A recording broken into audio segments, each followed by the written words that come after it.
Nomor satu lagi ditaruh. Memang nanti akan saya sampaikan itu. Ajas tujuan itu, di situ disebutkan perang itu tidak akan berhenti sebelum tujuan itu bisa dicapai. Yang kedua kan itu Hamas. Yang ketiga juga mungkin nanti Iran yang mau dihapuskan sama Israel. Karena udah coba-coba menantang kan. Jadi Israel itu pengennya itu. Yang ketiga, yang ketiga dia ingin semua sandranya itu kembali. Sandranya kembali. Tapi orang lupa. Israel diajak perang, semakin luas daerah yang dikuasai. Coba pelajarilah sejak tahun 48 dulu, perang 48, kemudian 67, 73. Pelajarilah. Itu semua semakin hari semakin luas. Nah, sekarang masalah penjajahan. Ya, bisa nggak dengan cara lain? Karena bukan satu jalan ke Roma. Ada cara. Kalau kita bisa mau jadi juru damai atau yang mendamaikan, tidak harus memihak. Nah, peluang ini sudah tidak ada di rejim ini. Saya nggak tahu juga kenapa Jokowi ikut-ikutan sama si Menlo yang goblok itu, gitu loh. Tidak harus, kita menghapuskan penjajahan di muka bumi, tidak harus dengan memihak.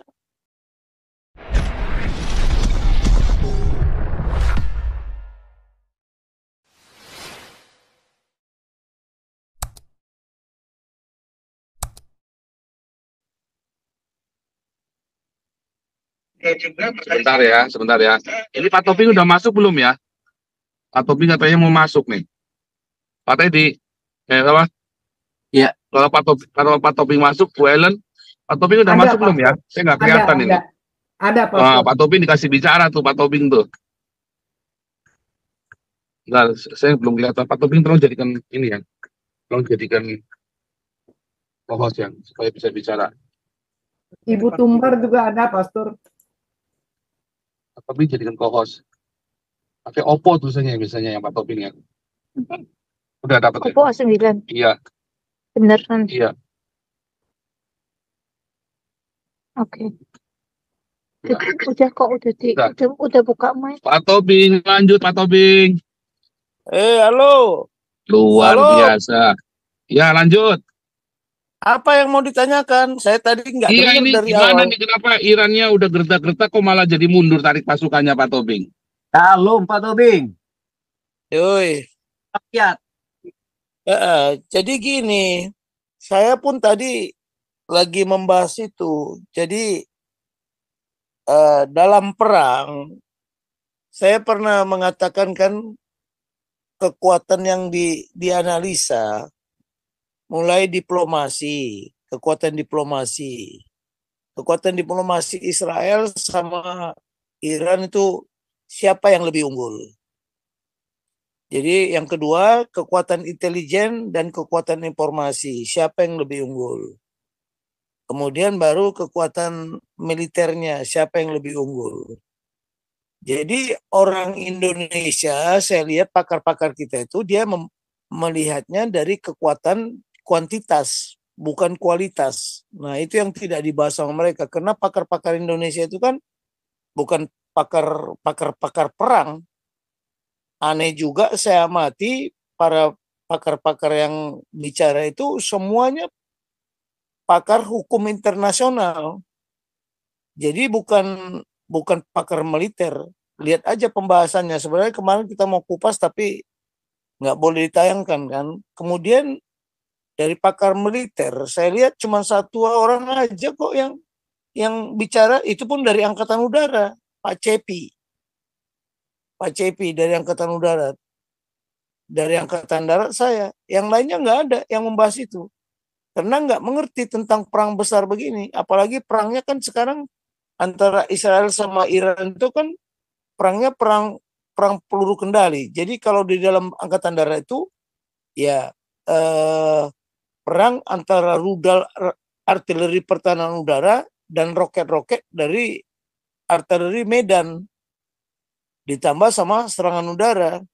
Karena Israel menghadapi Iran tidak bisa dia menggunakan pasukan daratnya kecuali diterjunkan. Tapi kalau menerjunkan pasukannya ke sana, ya namanya ngantar mati, ngantar nyawa gitu loh. Nah, sekarang dari kekuatan militer ya kualitas masih unggul lagi Israel, tapi kalau kuantitas kelihatannya lebih banyak mereka. Lebih banyak mereka karena dia dibantu sama Hamas, kemudian Hezbollah, kemudian Houthi. Jadi jumlah tentaranya si Iran ini didukung dengan itu dia lebih banyak memang jumlahnya. Belum lagi negaranya masing-masing seperti Houthi kan Yaman, seperti Hezbollah kan Lebanon, Hamas dari Palestina. Kan Hamas ini nggak jelas siapa yang membantu dia dari belakang. Mungkin bukan hanya Iran, bisa-bisa Turki. Itu. Kemudian kekuatan ekonomi. Ekonomi Iran nggak ada apa-apanya dibandingkan Israel. Ya. Kemudian kekuatan sosial budaya. Begitu juga kalau umpamanya sosial budaya dibawa ke agama, Iran kan hanya dengan bermodal jihad. Tapi Israel bermodalkan iman. Dia percaya bahwa saya pasti dilindungi dan pasti Tuhan campur tangan. Nah, itu mana lebih hebat. Kemudian apa lagi ya? Ini Polexus masalah pertahanan keamanan. Dibandingkan dengan masalah pertahanan keamanan pun Israel lebih unggul dibandingkan dengan Iran. Dengan Iran. Nah, masalah keamanan juga demikian. Jadi keamanan di Timur Tengah itu bukan hanya urusan Israel sama orang-orang Arab, urusan ekstra kawasan. Nah, tetapi mengapa Cina belum belum mengadakan tindakan? Nah, dan Cina baru pengalaman perang di luar negaranya baru 1 kali, yaitu perang Vietnam. Dia pernah menyerang Vietnam selama 1 minggu, setelah itu dia tarik diri lagi. Kalau Rusia sudah pengalaman perang di luar. Nah, cuman sekarang kan Rusia masih berhadapan dengan Ukraina. Jadi masih mikirkan kepentingan nasional dulu. Kalau dia membantu Iran sekarang, berarti kan dia bagi 2 frontnya. Ya kan? Bagi 2 frontnya persenjataannya. Jadi secara kekuatan kalau di totalitas jauh lebih unggul Israel. Apalagi Iran sekarang. Dan Israel tahu mengalahkan Iran dengan belajar ketika Alexander Agung menguasai Raja Darius. Jadi Alexander Agung itu pasukannya sedikit, ya, dari Makedonia itu sedikit pasukannya dibandingkan Raja Darius. Tetapi kenapa Raja Darius kalah? Karena digembosi dari dalam. Bahkan Darius dibunuh oleh ajudannya sendiri, menterinya sendiri, bahkan mantunya pun mengkhianat kan. Nah, ini nanti bisa terulang lagi. Mungkin ini yang ditakutkan oleh Iran, makanya lebih baguslah dia mundur. Kemudian kalau ini diteruskan, coba lihat peta dunia. Dari analisa saya, Iran akan kalau dia menyerang ke Israel masih mau counter attack katakan. Di belakang punggungnya itu ada ada India. Jadi dia akan berhadapan dengan India nantinya. Karena India kan mati-matian membela Israel. Nah, kekuatan diplomasi Israel ini cukup hebat karena dia berdiplomasi dengan negara-negara yang di belakangnya Iran, di belakangnya Irak, di belakangnya segala macam. Kemudian di depannya juga kan, karena Jordania sama Saudi Arabia itu sudah berubah. Sebab kedua negara ini adalah negara yang ikut membantu perang 6 hari, Yom Kippur. Nah, itulah kira-kira Iran mungkin mengambil kesimpulan, dia akan mundur. Dia kira, dia pancing kalau nanti Israel mengadakan serangan balas, dia akan membalas lagi. Tapi hati-hati, ini bisa politik strategi. Mundur selangkah, bisa maju 2 langkah. Karena dia mau mancing Cina, Korea Utara, dan Rusia ikut terlibat. Tapi kita lihatlah ketiga negara ini mau terlibat apa enggak. Sementara ada Pakistan. Jadi Pakistan pun sekarang kan lagi konflik juga dengan India. Memang ramai nanti kalau terjadi perang ini. Memang bisa perang dunia. Karena perangnya ini bukan hanya menyangkut kawasan Timur Tengah saja. Menyangkut ekstra kawasan. ekstra kawasan di luar kawasan Timur Tengah regional. Ini nggak ada yang menganalisa. Sementara Israel sudah mengeluarkan ultimatum kan, bahwa tujuan dia berperang dengan Iran itu adalah satu, misinya itu menghapuskan Hamas dengan antek-anteknya, ya kan? Tidak boleh berbuat lagi. Jadi kalau orang sekarang kan memikirkannya begini, wah kejam kali lah Israel ya, genosida, anak kecil pun dibunuh. Di dalam pemikiran Israel percuma anak ini pun hidup, karena kalau dia hidup pun nanti jadi melawan lagi, jadi mesti dihabiskan semua itu. Jadi ajas-ajas perang itu ada namanya ajas tujuan. Nomor 1 lagi ditaruh. Memang nanti akan saya sampaikan itu. Ajas tujuan itu di situ disebutkan perang itu tidak akan berhenti sebelum tujuan itu bisa dicapai. Yang kedua kan itu Hamas. Yang ketiga juga mungkin nanti Iran yang mau dihapuskan sama Israel karena udah coba-coba menantang kan. Jadi Israel itu pengennya itu. Yang ketiga dia ingin semua sandranya itu kembali. Sandranya kembali. Tapi orang lupa. Israel diajak perang semakin luas daerah yang dikuasai. Coba pelajarilah sejak tahun 48 dulu perang 48, kemudian 67, 73. Pelajarilah. Itu semua semakin hari semakin luas. Nah, sekarang masalah penjajahan. Indonesia masih memihak kepada Palestina. Gara-gara alinea pertama itu tertulisnya begitu, memang bahwa penjajahan bahwa kemerdekaan itu ya hak segala bangsa. Oleh sebab itu penjajahan di atas dunia ini harus dihapuskan karena tidak sesuai dengan peri kemanusiaan dan peri keadilan. Itu yang diapakan sama orang Indonesia alasan pertama. Alasan kedua bahwa Palestina adalah negara pendukung pertama menjadi yang mendukung Indonesia merdeka. Semuanya ini bullshit. Tapi lupa dia, apakah harus dengan begitu yang namanya kita menentang Israel? Memang kembali lagi nanti dengan naiknya Prabowo tidak menggunakan itu karena Prabowo tetap politik bebas aktif dan non-blok. Jadi kalau mau kita tidak setuju dengan Israel, harusnya bukan membela salah satu blok. Ya, kita masuk di OKI, itu udah jelas blok. Karena di Timur Tengah itu OKI yang bermain. Nah, sekarang kita berpikir, ya, bisa nggak dengan cara lain? Karena bukan satu jalan ke Roma. Ada cara. Kalau kita bisa mau jadi juru damai atau yang mendamaikan, tidak harus memihak. Nah, peluang ini sudah tidak ada di rejim ini. Saya nggak tahu juga kenapa Jokowi ikut-ikutan sama si Menlo yang goblok itu, gitu loh. Tidak harus, kita menghapuskan penjajahan di muka bumi, tidak harus dengan memihak.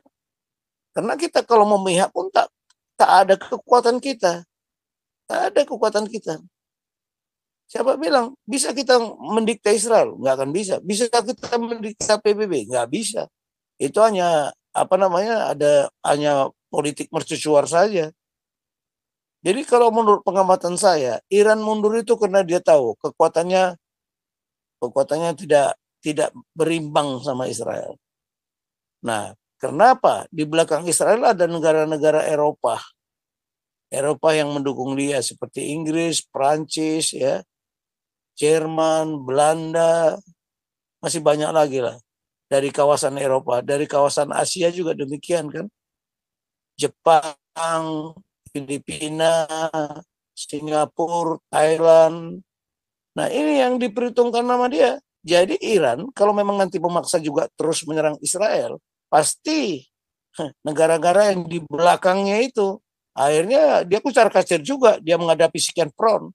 Jadi front lawan front, jadi multi front sekarang perang itu sekarang. Dia sekarang punya kekuatan adalah satu, Israel tidak bebas bermanuver.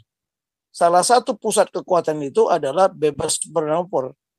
Ya, semangat juangnya bagaimanapun Israel, semangat bertempurnya itu hebat, logistiknya hebat, kekuatan yang tadi hebat, tapi tidak bisa bermanuver dia di darat. Karena yang menentukan adalah perang darat, gitu loh. Nah, dia dikuras sama kekuatan-kekuatan yang bukan negara seperti Hamas, Houthi dan Yaman, Houthi dan Hezbollah. Itu kan non-state actor, bukan negara, bukan atas nama negara. Nah, inilah yang menjadi persoalan. Maka wajar. Tapi kalau menurut strategi saya, mungkin dia berpura-pura mundur. Berpura-pura mundur, dikiranya Israel nanti akan berhenti. Tidak, Israel itu tidak akan berhenti sebelum tujuannya tercapai. Apa tujuannya? Yang 3 misi itu, yang terakhir nanti ujungnya damai. Karena perdamaian itu nanti akan akan dituntut siapa yang memulai, akan membayar namanya pampasan perang, kehancuran semua yang ada di sana, ya mereka yang harus bayar yang kalah. Nah, ini yang menjadi persoalannya. Itu pertama kalau Iran mau mundur. Kemudian terkait dengan Indonesia, ya, paradigma yang kata Pak Teddy tadi, sebentar saya sempat mendengar, paradigma itu berubah. Kapan paradigma itu berubah? Kapan paradigma berubah? Memang nanti setelah Pak Prabowo naik jadi presiden, itu akan ada terjadi pergeseran paradigma. Demikian juga ada di Amerika, pergeseran paradigma juga ada. Ya. Di negara-negara lain juga sekarang ini kan lagi banyak pemilu di mana-mana. Di India pun ada perubahan paradigma. Paradigma itu berubah ketika pucuk pimpinan, ya, yang terpilih itu merubah paradigma lagi. Contohnya Indonesia lah, paradigma pemilihan tidak langsung menjadi langsung. Kan yang pucuk pimpinan, presiden sama ketua MPR waktu itu. Berubah, dia kira dia akan menang jadi pemenang pemilu. Tidak ternyata. Karena dia tidak paham apa itu paradigma. Nanti ini bergeser lagi. Jadi kepemimpinannya Pak Prabowo 5 tahun ini hanya sibuk untuk membenahin apa? Membenahin paradigma lama, ya, paradigma sebelum Indonesia merdeka, setelah Indonesia merdeka, Orde Lama, Orde Baru, dan reformasi. Ini semua masih dirubah. Tapi kalau saya amati, Pak Prabowo ini menyatukan kekuatan Orde Lama dan kekuatan Orde Baru. Ya, kekuatan Orde Baru. Karena Orde Reformasi ini nggak berhasil, gagal total kok menurut saya. Bayangkan sudah berapa tahun? 26 tahun reformasi, mana ada hasilnya? Nggak ada. Rakyat semakin miskin, ya, pangan semakin berkurang, ya, kekayaan makin terkuras. Jadi nggak ada yang dibuat PDIP selama 10 tahun dia berkuasa, selama 10 tahun dia dulu jadi oposisi. Ya, ini nggak tahu, saya lihat gayanya Prabowo lain, dia ingin menyatukan dulu. Karena yang membuat kegagalannya, musuh yang paling besar bagi bangsa ini apa sih? Apa? Mengingkari prinsip-prinsip yang disepakati oleh para founding fathers dulu. Ya. Nah, kemudian masalah agama. Ya, orang Kristen sendiri yang salah. Mengapa mau disebut agama Kristen? Tuhan tidak mengajarkan agama kok. Tuhan membenci agama. Jadi kita jangan bilang kita agama Kristen. Kenapa? Nggak ada yang berani pendeta-pendeta yang ngomong. Saya bilang tidak ada agama Kristen. Dan tidak ada Kristen pun sebenarnya. Yang ada apa? Believer. Orang percaya. Percaya kepada siapa? Kepada Tuhan Yesus. Yeshua Mashiach. Kita yang membuat paradigma kita sendiri kan. Itu pun yang mengatakan Kristen dulu kan orang pagan-pagan itu kan. Oh, itu orang Kristen. Kan itu. Mana pernah Tuhan Yesus memberitakan bahwa orang Kristen? Nggak ada. Cari. Siapa? Itulah para pendeta-pendeta itu harus memang berkoar seperti itu. Pendeta pun penjilat semua. Gimana? Kalau saya berani bilang begitu, tersinggung silakan. Nah, buktikanlah. Itulah kebenaran. Dan itulah yang disuruh Tuhan mencari. Carilah kebenaran itu. Sudah ada yang mencari kebenaran. Berapa kata kebenaran kalau sudah mencari di Bible itu coba. Alkitab sama Holy Bible aja berbeda kok. Alkitab apa? No meaning. Tapi Holy Bible ada meaning, ada artinya kitab suci. Holy itu suci. Suci itu satu. Jadi satu-satunya kitab. Tidak ada kitab yang lain. Tuhan yang ngomong begitu kok. Kalau kalian katakan Injil, sebenarnya saya nggak suka kata Injil. Ada itu. Gospel, firman Tuhan. Tidak ada firman Tuhan yang lain. Tidak ada kitab yang berisi firman Tuhan yang lain. Yang bisa menyelamatkan manusia. Tapi kita nggak berani ngomong kebenaran. Kalau saya berani ngomong kebenaran. Setiap saya ketemu pendeta-pendeta, ya, setiap saya ketemu komunitas, saya berani ngomong kok. Apa? Nggak ada yang benar. Ya, karena kita ikut terjebak menurut pemikiran dia. Paradigma kita punya paradigma sendiri. Kita mesianik. Ya, kita Gentile. Walaupun kita tidak disebut Israel. Tapi secara rohani, ya Israel juga. Secara rohani ya, kita Israel. Karena arti Israel itu kan bukan suku lagi sekarang, bukan bangsa lagi. Walaupun sudah ada yang dinyatakan Tuhan oleh itu. Dan ini tidak diketahui oleh mereka. Perang melawan Israel, perang melawan negara Israel, sama saja perang menghadapi Tuhan. Karena negara itu Tuhan yang bentuk. Kedaulatan Tuhan ada di sana. Makanya kembali lagi lah kepada Holy Bible.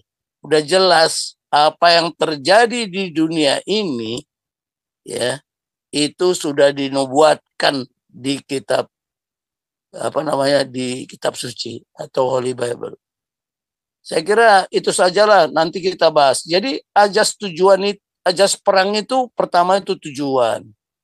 Udah itu pendadakan, kemudian penghematan tenaga atau penghematan kekuatan militer, legal. Banyak lagi. Ya, banyak lagi. Nanti hari Kamis lah, saya besok kan libur. Ya, besok libur sehingga mungkin saya nggak bisa nyampaikan lah. Kebetulan besok libur itu ada acara gereja yang saya ikutin gitu loh, 1 harian. Jadi itulah komentar saya. Saya nggak tahu tadi apa yang dibicarakan karena Pak Paul bilang lagi ada diskusi di sana kenapa Iran mundur. Kira-kira itulah. Tetapi itu strategi loh. Mundur itu bukan berarti dia menyerah. Bukan berarti dia menyerah. Dia memikirkan, oh saat ini kekuatan kami belum siap. Nah itulah, pura-pura lah dia lemah. Ya kan? Itu strategi lah yang bermain. Kita tidak tahu strateginya Iran mengikuti strateginya Barat atau mengikuti strateginya Asia. Karena kalau strateginya Barat itu berbeda dengan strateginya Asia. Asia ini katakan gurunya adalah Sun Tzu. Kalau di sana Clausewitz. Kalau mengikuti Clausewitz nggak ada efisien, nggak ada efektif. Nah, mau berapapun habis-habisan, massal gitu loh. Tapi kalau Sun Tzu dia pakai strateginya manuver melalui kelemahan karena efisiensi kan. Karena dulu Cina itu tidak mempunyai ya masih kalau zaman-zaman dulu dia miskin, zaman-zaman kerajaan dulu. Jadi dia menggunakan strategi manuver. Kalau di sana massal itu sebanyak-banyaknya. Seperti Amerika lah menyerang Irak dulu kan. Nggak peduli dia berapa habis. Nggak peduli dia berapa habis. Karena tujuan dia, ya contoh, menghancurkan Irak umpamanya. Ya, pusat kekuatannya ada di Saddam. Kalau Saddam sudah hancur, hancurlah.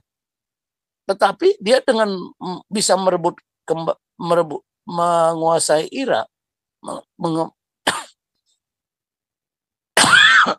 mengusir Irak dari Kuwait, sekaligus menghancurkan dia. Itu dia dapat imbalan juga kan. Semua ladang-ladang minyak itu kan dihabisin sama mereka. Inggris mengambilin, Amerika juga mengambilin. Nah itulah perang. Heran ya, di zaman abad 21 ini, setelah perang dingin, ya dulu perang dingin itu berakhir, semua dunia menyambut baik. Dianggap tidak akan ada perang lagi. Ternyata lebih berat dari perang dunia 1, perang dunia kedua, dan akibat perang dingin ini.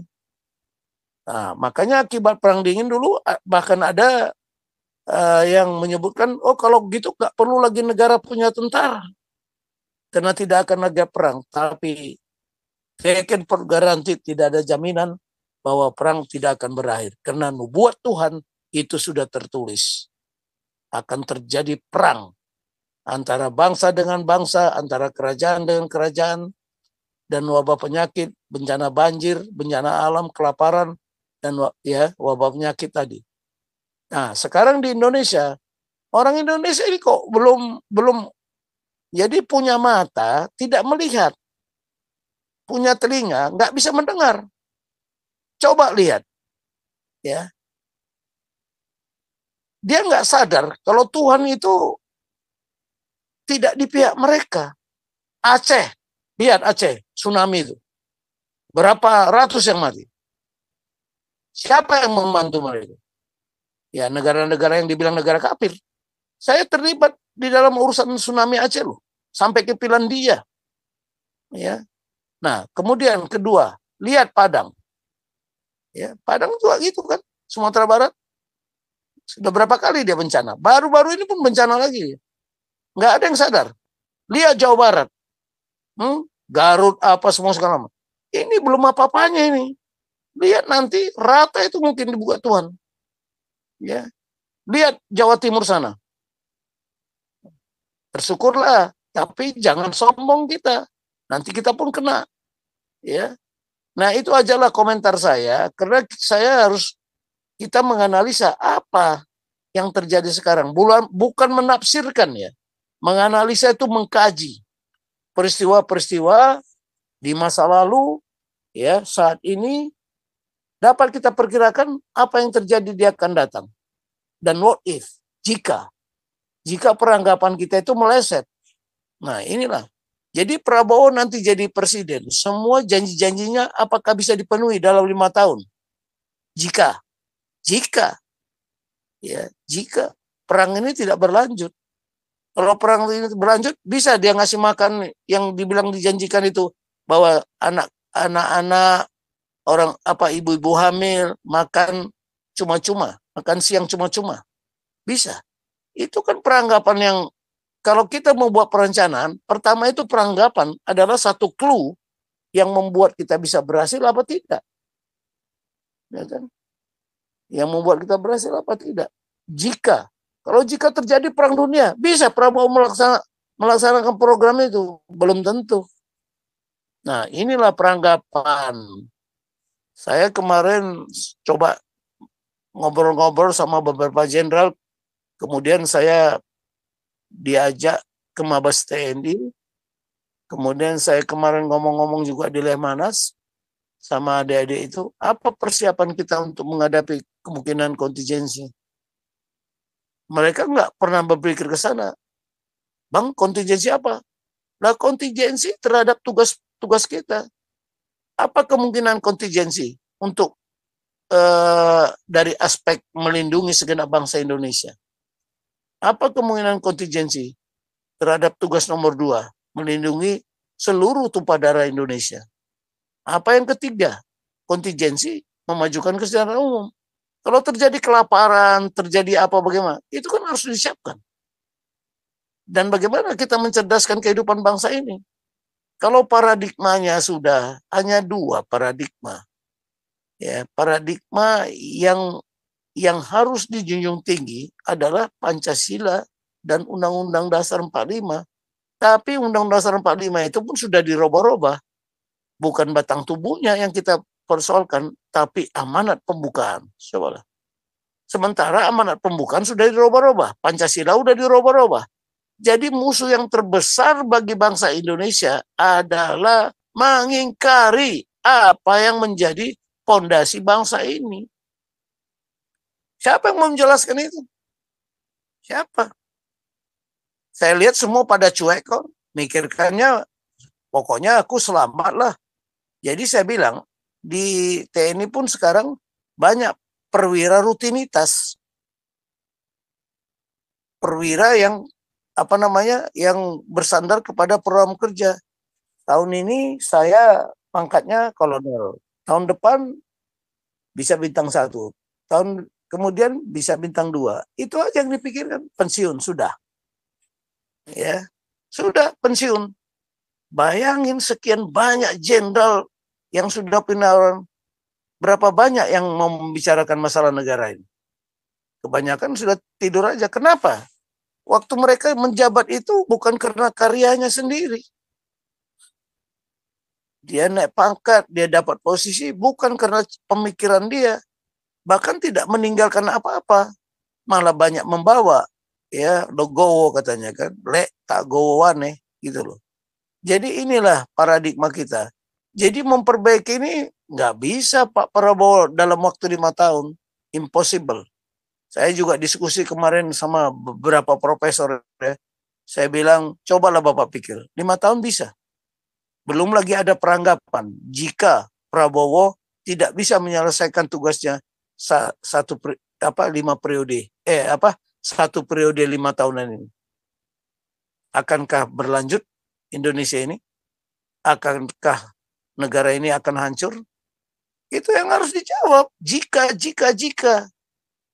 Jika ekonomi kita terpuruk, ya sekarang dolar sudah mungkin sebentar lagi udah 17.000 itu. Bagaimana rancangan APBN kita itu? Harus direvisi kan? Nah, inilah yang menjadi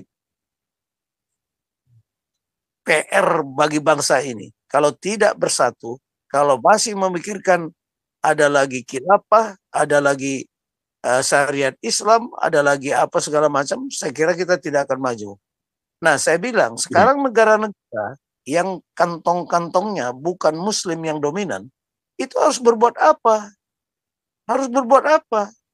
Jadi jangan diam aja. Nggak ada saya lihat actionnya. Nah, ini. Jadi kita mau berkomentar di sana pun tak akan bisa. Jadi paradigma kita apa? Saya ada pertanyaan. Masalah pangan, analisa Pak Tobing aja. Saya senang analisanya.